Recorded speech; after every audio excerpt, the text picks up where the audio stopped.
मुझे नहीं सुनना, तुम ही लगा लो।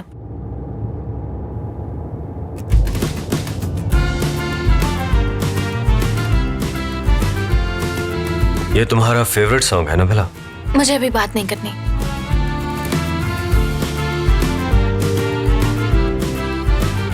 आयशा, ये खामोशी मुझे इरिटेट कर रही है। हमें इस मामले पे बात करनी होगी। हमने कल बात करना चाही मगर हमेशा की तरह बात बिगड़ ही गई। करीम, मैंने कहा ना कि मुझे अभी कोई बात नहीं करनी, तो मैं एक बार समझ नहीं आती क्या?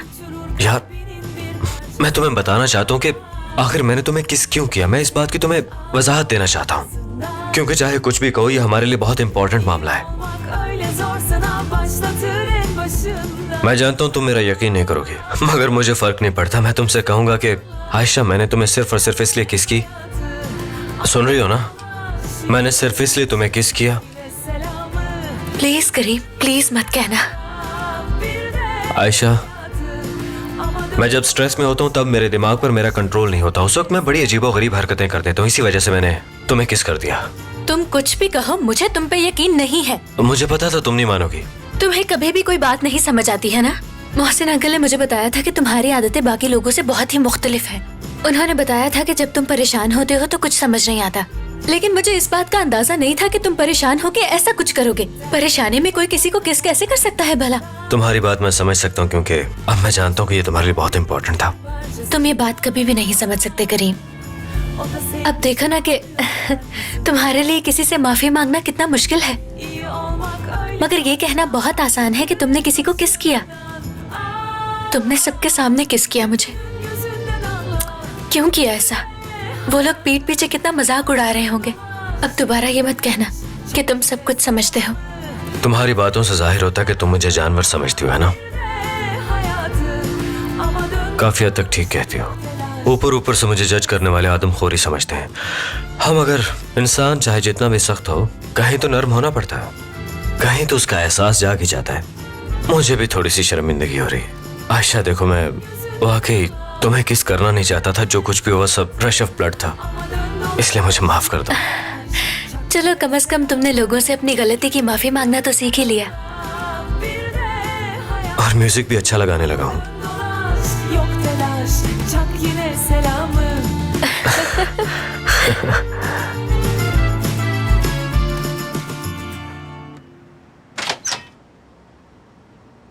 अस्सलाम वालेकुम चाचू। खुशामदीद बेटा। बहुत शुक्रिया अम्मी।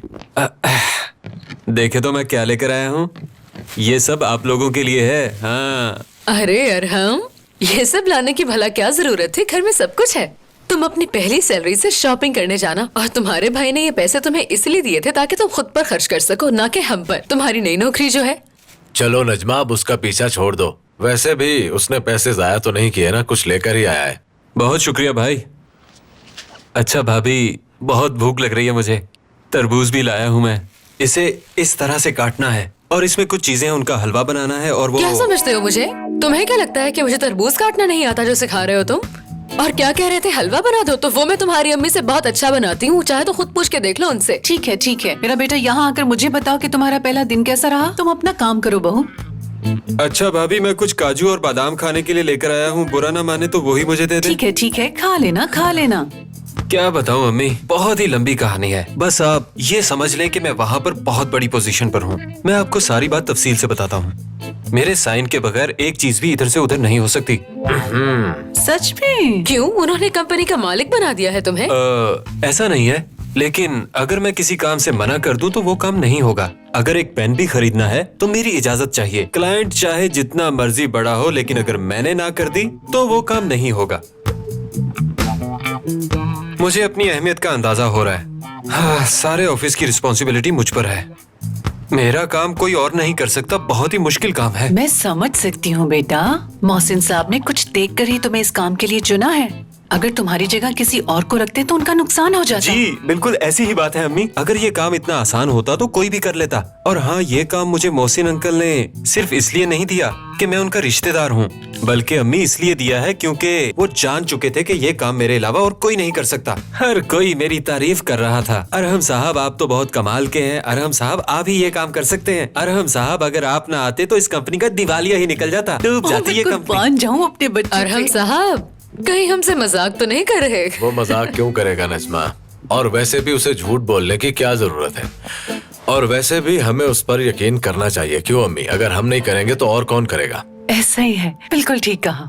हाँ, हमेशा की तरह। अगर आप लोगों की इजाजत हो तो मैं जरा फ्रेश हो लूं। बाबा पूछ क्यों रहे हैं? अल्लाह अल्लाह, क्या हो गया है भाई को? ये कब से हर बात की इजाजत लेने लगे? जब से साइकियाट्रिस्ट के पास जाना शुरू किया है क्या इन्होंने। साइकियाट्रिस्ट के पास? अल्लाह अल्लाह, लेकिन क्यों? क्यों का क्या मतलब है? साइकियाट्रिस्ट के पास इलाज करवाने जाता है इंसान। वैसे भी अब बहुत नर्म दिल हो गए हैं वो, इसलिए तो अब गुस्सा नहीं करते। अल्लाह अल्लाह, सुनने में तो ये बहुत ही अजीब लग रहा है। लगता है इन पर किसी ने जादू कर दिया है। कैसे भीगी बिल्ली बन गए हैं।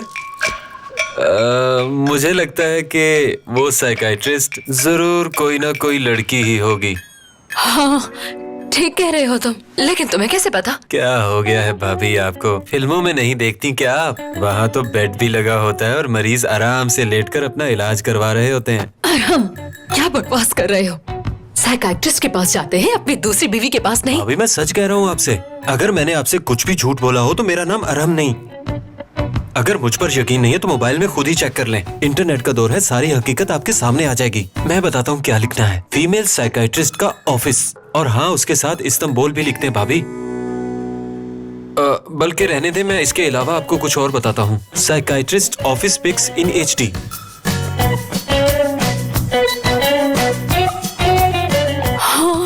ठीक कह रहा था, देखे वाकई बेड लगा हुआ है। हाँ, मैंने कहा था ना। अब खुद देख लिया आपने। आपको तो मेरी कभी किसी बात पर यकीन ही नहीं आता। अच्छा सुनो, जब रसा इलाज करवाने के लिए यहाँ लेटते होंगे तो क्या वो औरत भी वही होती होगी?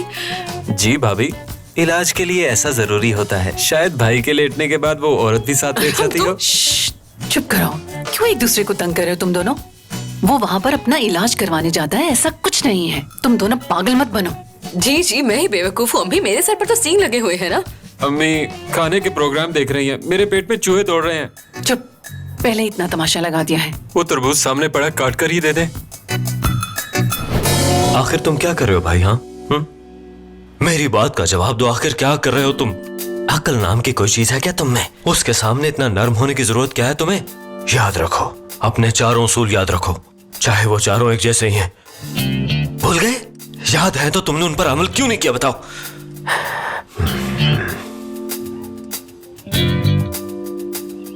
मैं क्या कर रहा हूं यार?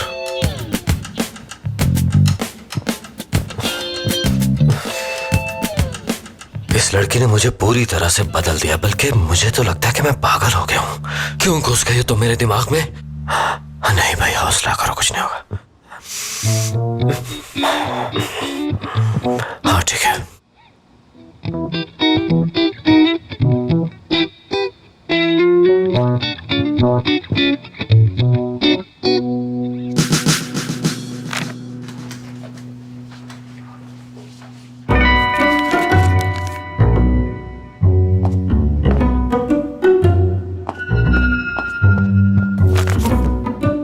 ये मेरी डायरी है। सऊद कौन है? वो मैथ्स टीचर के बारे में है। जब सर्च कर रही थी तभी लिखा था। खूब समझता हूँ। अब बस भी करो करीम। एक मिनट, मुझे थोड़ा आइडिया लगाने दो। S और A और O, लगता है कोई कोड वर्ड है ये। अभी बताता हूँ। साबरी? यानी कि तुम दोबारा साबरी से मिली थी, है ना?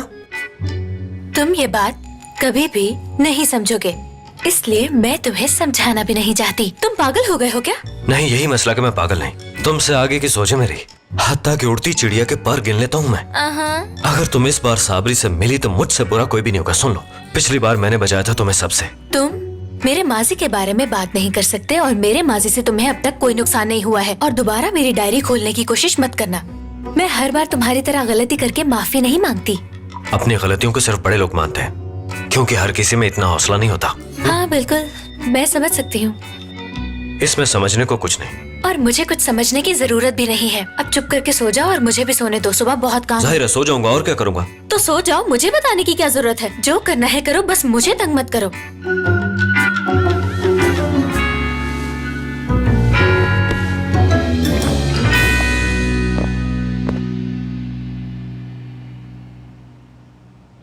SAO